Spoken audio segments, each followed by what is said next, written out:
This Fast Track series of webinars provides you just that, a fast track to building a strategy model.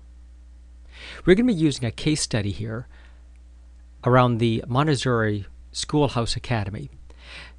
They are an organization that has a well-documented mission, vision, values, and strategy out in the internet, and of course we all have familiarity with school-type organizations, so we should be able to get our heads around it.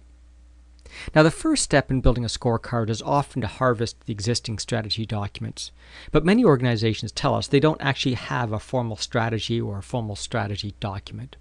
So what you should be able to do is the following steps. First off, what we want to do is identify who are your customers and what are their priorities. The reason this is important is that the customer priorities are the things that your organization is there to fulfill. As a second step, once you understand those priorities, you can then figure out what does your organization intend to do to satisfy those needs, and therefore what does their strategic focus and priorities need to be. But it all starts with your customer, or if you're in the public sector, the stakeholder. So what we should be able to do is begin identifying who are your stakeholders. So for example, in a school, guess what? The parents are one of the stakeholders or customers. And what they need is probably education for our children, and they need our children to be known and loved inside the school.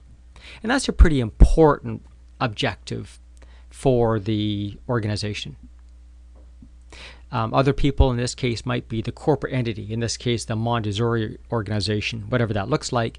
And of course what they need from the school is excellence in execution and financial support and building the brand in the area. Employees, of course, have expectations around careers. Maybe regulators need to make sure that you're compliant with whatever educational requirements are required. And finally, in this example, maybe the community needs the school to be a good neighbor.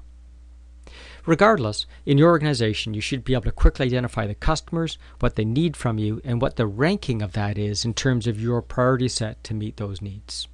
This will become important in the following steps as you move forward from here.